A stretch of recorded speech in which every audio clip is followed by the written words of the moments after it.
l'émission Plan d'affaires Show-Us. Mireille Odette, Copac Montréal. Alors, bonjour Vilsius, comment vas-tu? Bonjour Myriel, ça va bien et vous? Oui, ça va bien, merci. Merci d'avoir accepté l'invitation de faire partie de l'émission Plan d'affaires Show-Us. C'est à moi de vous remercier, Myriel. Donc, je voulais vraiment prendre le temps que tu puisses te présenter.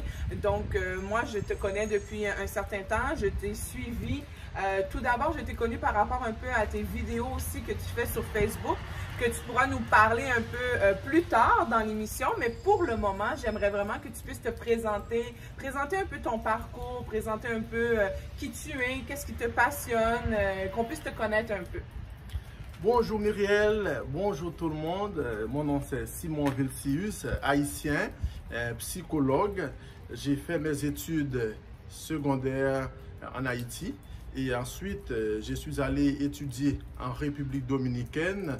J'ai étudié la psychologie et j'ai travaillé en même temps là-bas. J'avais travaillé pendant 2 ans en République dominicaine dans une fondation éducative avec des enfants vulnérables, Super. enfants haïtiens et dominicains. Super, ça. Tu as aimé l'expérience? Oui, c'était une très bonne expérience. J'ai vécu là-bas pendant 10 ans, Oh, wow. études et travail. OK. C'était vraiment intéressant. Et en quoi consistait un petit peu ton travail en République dominicaine avec les enfants? C'était avec des enfants des rues, OK. des enfants vulnérables. Et tu as vu des bons résultats quand même à travers ça? Oui, c'était magnifique. OK. On a vu des bons résultats avec ces enfants. C'était vraiment un privilège de travailler avec ces enfants-là qui ont vraiment besoin d'un psychologue pour les aider à surpasser des épreuves de la vie. Ouais. J'avais travaillé avec les enfants et la famille en général. OK. On avait travaillé avec les parents parce qu'il faut travailler avec les parents pour les intégrer Ouais. dans l'éducation des enfants. Tout à fait. C'était une sorte de rééducation pour ces enfants-là et leurs parents. C'est ça. Je peux travailler avec des enfants, des adultes. Dès qu'il y a un besoin, dès qu'il y a au niveau de ton expertise que tu peux faire quelque chose, tu le fais. Mais est-ce que tu as une clientèle que toi, tu préfères travailler avec? Moi, normalement, je préfère travailler avec, par exemple, normalement en santé mentale. Ah oui? Je suis très passionné pour la santé mentale, dépression, des gens qui sont dépressifs. Okay. Et tout ça, et en santé mentale en général. J'avais une question par rapport un peu à Haïti. Ça fait combien de temps tu as quitté Haïti maintenant? Et ça fait 2 ans que je suis ici au Québec. OK. Mais en Haïti, j'ai fondé une fondation éducative comme cofondateur avec d'autres amis. Et j'ai fondé cette fondation en Haïti pour les enfants vulnérables, les enfants démunis. C'est la fondation, c'est Podium Connection Foundation. OK. www.podiumconnectionfoundation.org. Super, comme ça on pourra écrire ça. Et comment tu trouves le Québec, comment tu trouves Montréal jusqu'à maintenant? Tu aimes? C'est quoi l'adaptation que tu as eu à faire? Comment ça s'est passé ta venue? Oui, j'aime Montréal, j'aime le Québec. Et c'était difficile au début. Qu'est-ce qui était difficile? Par exemple, le froid. J'aime pas le froid. C'est très difficile en hiver. Ouais. Et la nourriture, ça va, puisqu'il y a quand même beaucoup de restaurants haïtiens qui sont succulents. Exactement. À Montréal, c'est comme en Haïti. C'est comme j'étais en Haïti.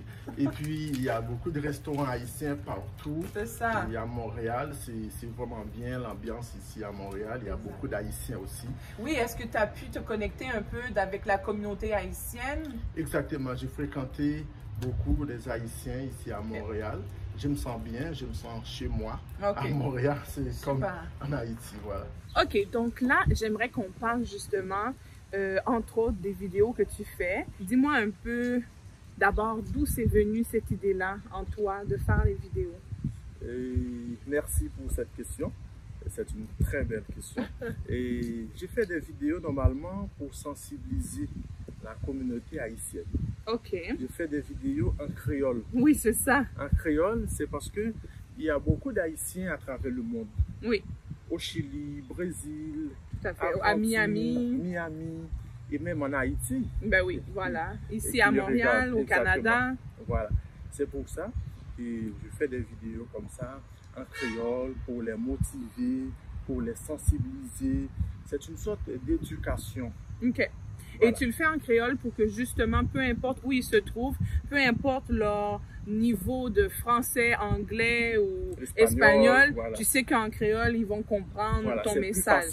C'est plus facile aussi parce qu'il y a des terminologies en psychologie OK. qui sont vraiment difficiles à comprendre, même en français ou en espagnol. OK. Mais c'est plus facile en créole parce que les expliquer Ouais. d'une façon très simple. Exactement.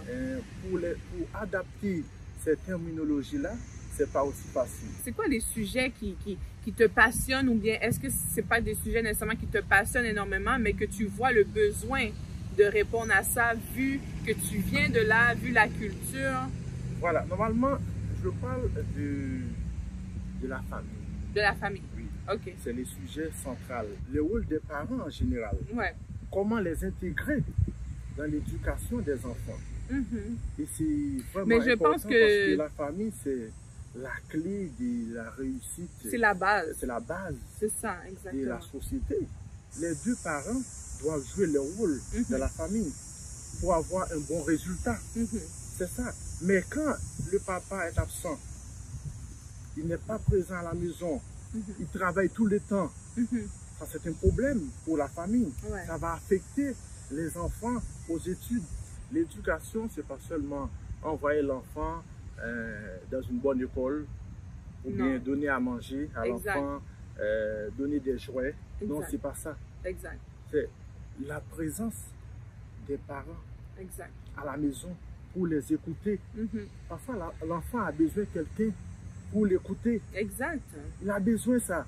Oui, pour Il a besoin de l'entourer, l'attention, pour lui pour donner de l'entourer. l'affection. Voilà. Ça construit son estime de lui-même. Oui. Je vois que tu es passionné.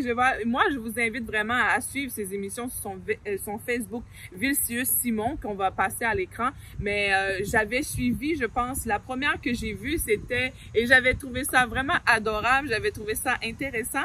Et je trouvais ça bien qu'un homme psychologue de la communauté noire, un Haïtien, se penche sur la question. Mais tu parlais un peu de tous les changements qu'une femme, quand elle devient enceinte, les changements hormonaux, les changements d'humeur, les difficultés qu'elle peut faire face. Et c'était comme un peu une éducation, une sensibilisation. Et c'est là que je vois que pour toi, c'est vraiment ce que tu as à cœur et le pourquoi que tu fais ces vidéos-là.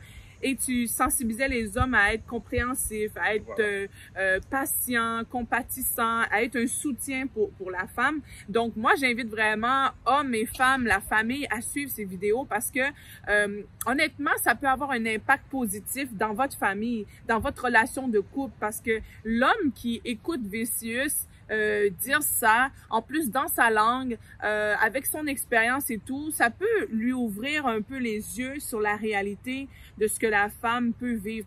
C'est vraiment important que l'homme soit l'accompagné. Ouais, exactement. C'est important. Exact. C'est élégant aussi. Oui. C'est très élégant. Tu fais sentir la femme importante, tu lui donnes vraiment de ton temps, mais c'est pour votre enfant, c'est un projet commun. Un parent, c'est un modèle. C'est ça. C'est le premier professeur C'est ça. de son enfant. Exact. C'est ça parce que l'enfant va apprendre de ses parents. Exactement. Parce que si ces parents-là sont des mauvais modèles, qu'est-ce qu'on va attendre C'est ça. de ses enfants? Exactement. Voilà, parce que pour avoir une société vraiment stable, une société vraiment équilibrée, les parents doivent prendre en main ses responsabilités. Exactement.